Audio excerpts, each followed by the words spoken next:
All right.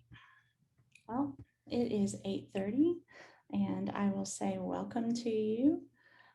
My name is Sky Fraker, and most of the Agile Richmond community might know me or have heard of me. I teach mindfulness in addition to being an Agile delivery lead for Capital One. And my passion is connecting with people in a way that encourages transparency, honesty, courage, and just really embodying what it means to be your authentic self, which is really a wonderful coincidence considering what our keynote speaker is going to bring to us, I think. So I'm excited about that.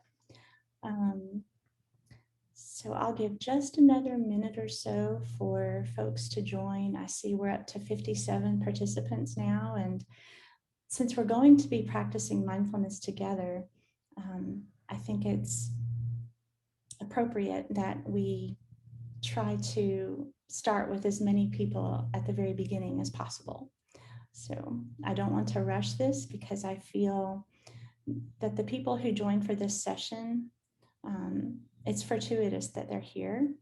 And whoever shows up is who needs to be here, and whoever doesn't, then we'll catch them on the next pass, so to speak. So just giving another minute or so, and I'm going to fiddle with my seat here for a minute. Okay. All right, so as we settle into this mindfulness session to kick off the conference this morning, I want to take a moment to ground in what is our direct experience right now. I am thinking first and foremost of how the pandemic has impacted our lives. On a Wednesday, I went home from work to find out I would be going back to my office. And I haven't been back in a year except for a few starts and stops with a next phase program. Um, I've also lost a family member, and I've watched my husband be laid off from work, go back to work in a strange environment with very little associates to help.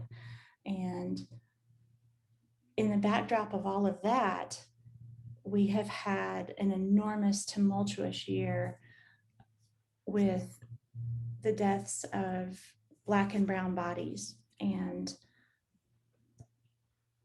now we are in the midst of a crisis in India, and on and on and on. I don't presume to have mentioned everything that is happening for everyone. I can't do that. I'm not that aware, but I mention those few things to highlight what an incredible time we are living in right now. And if ever we needed an ability to pause and take stock of where we are and remind ourselves of how to find gratitude even in the midst of extreme pain, it's now. So I hope that in the next few minutes we can spend a few moments together. And if what I have to share resonates with you, wonderful. Pass it on, make it your own. If it doesn't resonate, throw it out. Just pour it down the drain. It's okay. It won't hurt my feelings in the least. So, what I would like to share with you is just an offering from my heart to yours. And it is born from direct experience. I'm not reading from a book, although I could. I don't think you can pass any newsstand or checkout counter without seeing just dozens of publications on mindfulness and meditation and how it helps this and how it helps that. But that's not what I'm really here to talk with you about today. I am here to connect with you on a human level, to bring us together in these little boxes yet again to form a container of practice that is born from community, whether you're in Richmond proper or like me out in the boonies. But we are all here because there is something about Agile Richmond that brings us together. And so for me today, thinking about community and what I like to think of as the nature of mind. And don't worry, for you purists out there, we will get to the official meditation. But I would like to pause for just a moment to really connect and just speak the plain truth, which is times are hard. Times are a little bit daunting, even for those of us who are the optimists and always see the positive side of things. So I want to share with you some thoughts on how we can counterbalance that dissonance that we're all going through with some techniques that will restore calm. So I have a visual that I want to share with you, and this is not my own. I can't even remember where it's been borrowed from because it's a teaching in the Zen community that I learned how to meditate and practice mindfulness from, is shared with me. So I have a bottle. Oh, I'm going to have to turn off my filter here. One moment. I have a jar here that's full of water, and this is often symbolizes the mind. So our mind is like a jar of water, and because our minds are very often full of thought, I borrowed some dirt from my garden this morning, and I'm going to put the dirt in the water here, and I'm going to show you what happens. So if the dirt represents thought, when I pour this thought into the mind, the water gets a little muddy. Can you see it? Gets a little cloudy. Now, if I let this jar sit undisturbed, this dirt is going to filter out, and you can see it's already starting to filter out a little bit. It's starting to settle down. This is similar to what happens when you practice mindfulness. Notice I said mindfulness, not meditation. Meditation is a form of mindfulness, but it is certainly not the only form. Running, yoga, listening to music, speaking, eating, walking, these are all also opportunities to practice mindfulness. So please don't think that meditation is the only path to practicing mindfulness and achieving a state of calm. Very often, meditation is not a recommended activity for some types of distress or energy types. Perhaps you're too fidgety to meditate. I don't want you to think that that's a barrier to practicing mindfulness. I'm just going to set this over here, let it do its thing, and we'll check back in with it in a little bit. And I want to tell you now about my own personal journey. When I mentioned that some energy types are not well suited to practicing meditation, I'm talking about myself, really. When I first found mindfulness and meditation, I was so fidgety that I couldn't sit still for 30 seconds. I went out and I bought all the cushions and all the fancy robes and got the music and the books on tape and the insight timer and the this timer and everything. I probably spent $2,000-$3,000 tricking out my house to be mindful. And when I sat down to meditate, I realized that I had no clue what to do, even though I had read everything. And I had the charts and I had the posters and the robes and everything. I couldn't do it. My mind was so busy that I just could not even find 10 seconds of calm. And then one day, after spending all this money and all this running around, I lit a stick of incense and I put it in a little holder in front of me. And maybe it was because I had exhausted myself and my checkbook running around trying to find that thing that I thought I had to have. But my eyes focused on the smoke that was wafting up from the incense. And for maybe 15 minutes, all I did was sit there and watch that incense stick burn down and watch the smoke trail up into the air. And I'm sure I had thoughts, and I'm sure that I had moments of anxiety and just preoccupation, but it was like they were turned down a little bit. They weren't as loud as they had been when I was actively seeking after the thing that was mindfulness. And I think I might have actually practiced mindfulness for the first time. And that was back in 2007.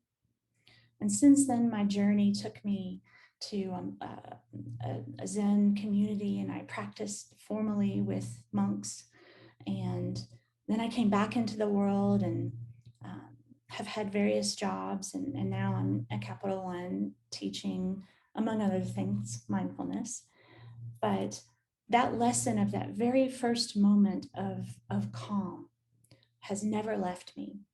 And it's very similar to what's happened to our water here. You can see a lot of the dirt is on the bottom. There's still some on the top that's, a little bit too light to completely settle. But even now, some of the dirt is still seeping down. And that's what I find what happens when you practice mindfulness of any form. The thoughts in your mind, although they're still there, they fade a little bit. The mind does not fixate on it over and over again and just continue to batter you. And that's why I would like to share a mindfulness session with you today. So I'm going to share my screen here for just a moment. And in just a little bit, we will have our first mindfulness session here. But this is one of my favorite quotes that I have found really helpful. And I hope you can see that. I know I'm not in presentation mode. I don't like to do presentation mode because I prefer this instead. So yes, living in the moment is easy when everything is peaceful and glorious and there are no worries. But the moment something unpleasant happens, we tend to want to run away from it. And yes, I promise I did not plan this, but I did bring cookies today. So even though I'm here teaching mindfulness to you, I too like to avoid pain whenever possible. So let's get into this mindfulness bit. In my normal classes, I would pause and I would ask, what is mindfulness to you? What does it mean? Because it doesn't mean the same thing to everyone. And if you know me, one of the things that I hold dearly is this concept that symbols and words don't always mean the same thing to different people. And it's important to check in and see if what I'm saying is what you're hearing. And if it isn't, then we pause and we take a moment to ground on what we really are trying to communicate. I'll tell you, communication in the English language seems easy, but it really isn't unless you are read into that tribal knowledge around the terminology that is being used. So I thought before we jumped off into mindfulness meditation, we'd take a moment to explore Sky's definition of what it means to be mindful. It's 3 parts. The first part is letting go of taking life for granted. And what I mean by that is, if I were to ask you to think of an apple right now in your mind, I imagine that apple is probably red or green. It's got a certain heart shape to it. Maybe you have a little stem that comes off the top and a little leaf. But maybe your apple is half bitten, or maybe your apple is cut into wedges. Maybe your apple is pink. See what I did there?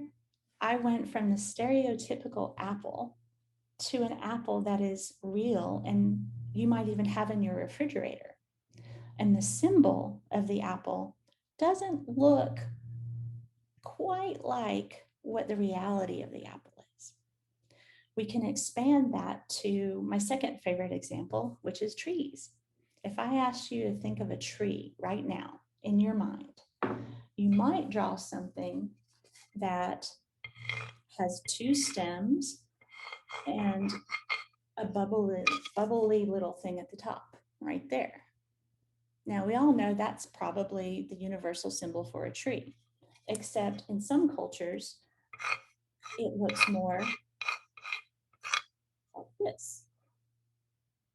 Except in some cultures, it looks more like this. So I have three very different symbols for a tree. And if I don't check in with you to understand what symbol you are thinking of, I might make a very different conclusion. Now, okay, let's be real. Apples and trees, not much at stake there, right? But how about us and them? How about you people? How about those people?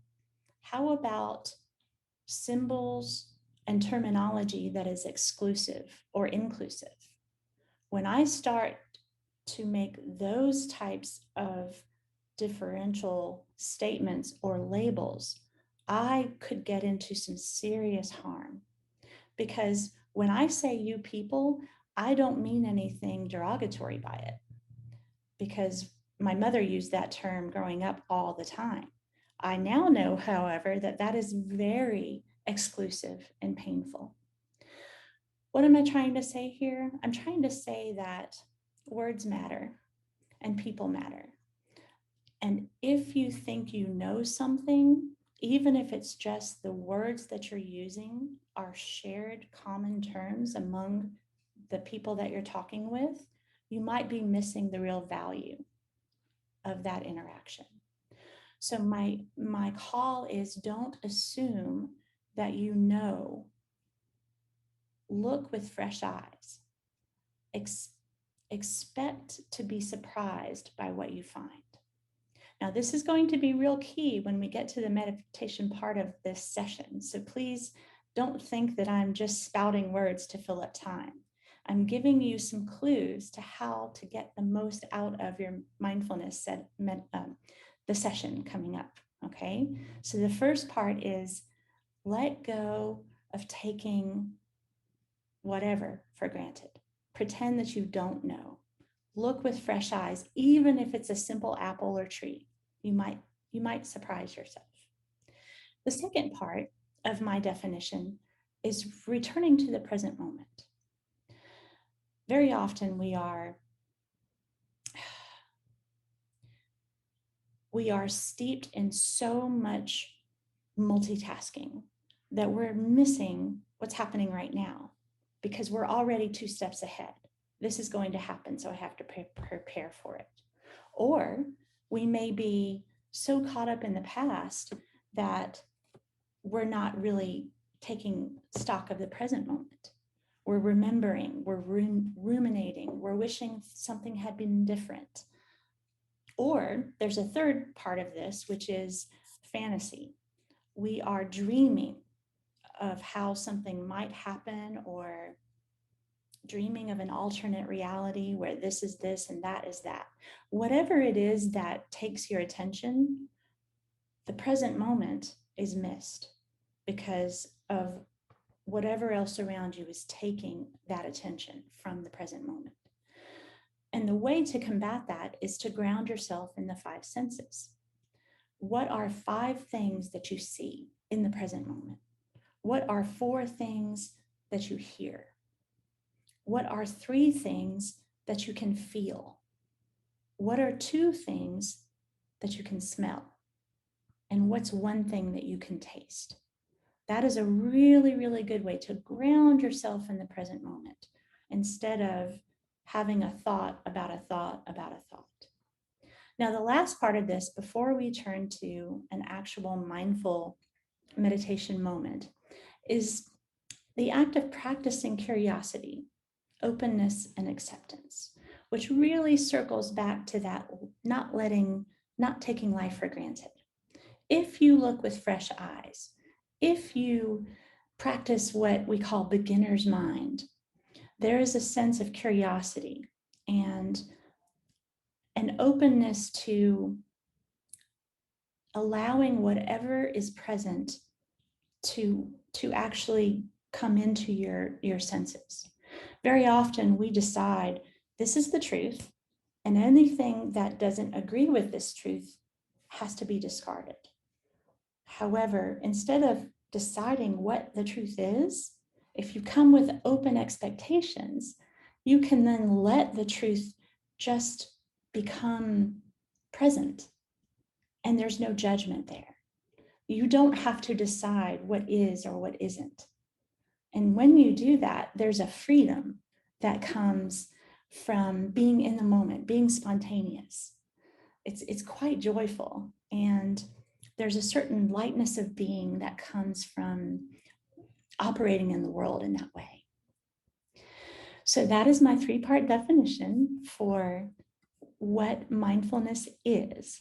And now we are going to practice or have an opportunity to practice mindful meditation together. So I'm going to use the Insight Timer, which is a free app, not because I endorse it or anything like that. It's just a good way to have a pretty bell start us off for the mindfulness session and then stop the session. So I'm going to pull up my timer here, and then I'm going to give us a little bit of instructions, and then I'm going to invite you to participate with me. So to practice mindful meditation, it's recommended, it's recommended to sit in a way that you can be stable. You don't have to sit upright in a rigid posture or have a military stance to your neck, but it is helpful if you sit in a chair if your feet are flat on the floor. Now you can also do this standing or lying down, and you can even practice mindful walking. But for our time here together, I'm just going to sit in my chair, and I'm sitting in a chair with my back off of the back. It's not to say you can't, completely slouch and find enlightenment. I'm sure you can, but I'm just telling you what my teachers told me. So you can blame Chosen and Hogan for this. So I'm sitting in my chair and I'm comfortable and I'm relaxed. I'm not taking myself too seriously, as you can see. And I am going to push a button here in a moment, and you're going to hear 3 chimes. And then about 30 seconds later, you're going to hear 1 chime. And then about 30 seconds after that, you're going to hear 3 chimes, which will signal that the session is over. All right, so what do? Well, the recommended beginners, goodness, excuse me. The recommended beginner's mindfulness session is basically to follow your breath. So when you breathe in your mind, you're thinking the number 1. And then when you breathe out, you're thinking the number 1. So I came prepared. I knew this might happen.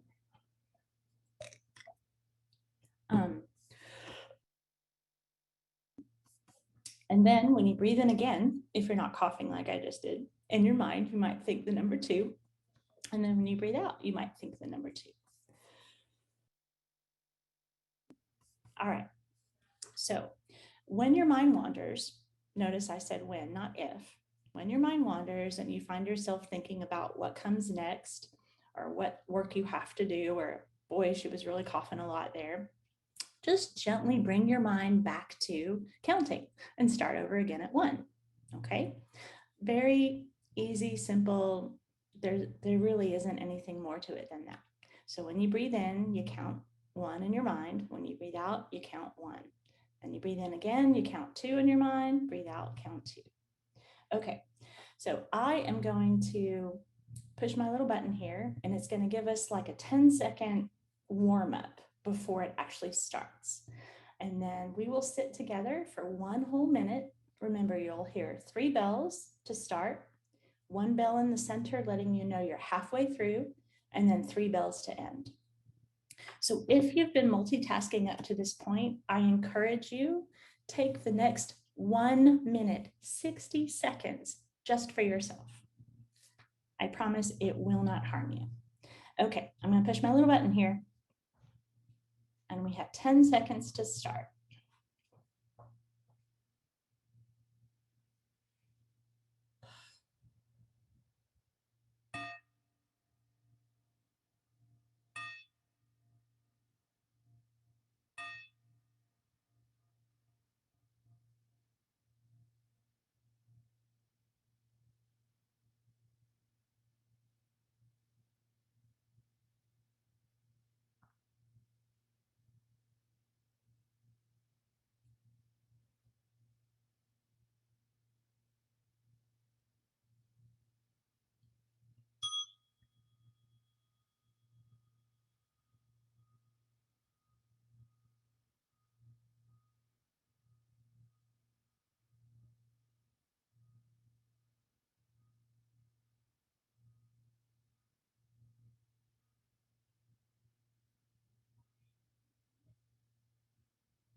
So that was 60 seconds.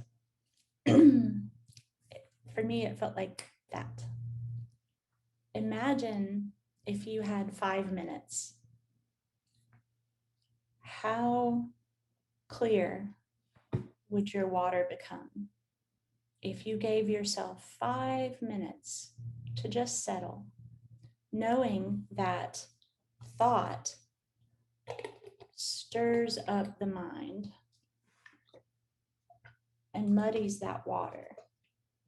But the moment you allow a certain amount of stillness into the body, the mind follows because the mind wants to follow.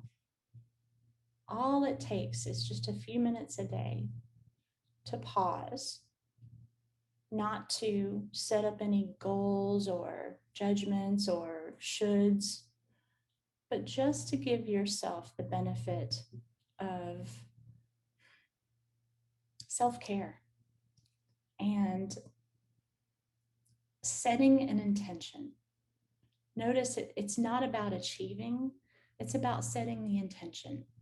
Today, I will look with fresh eyes on the world. Today, I will suspend judgment on myself and others. Today, I will look at that apple and that tree as if I don't know it. I will look at my neighbor as if they are fresh and new. And I would like to know them in a way that puts everything I might know from the past aside, because every moment is fresh and new. I think most of us know that the consecutive passage of time only looks like it is flowing because we take it for granted. But each second, each moment is a new moment and filled with new opportunities.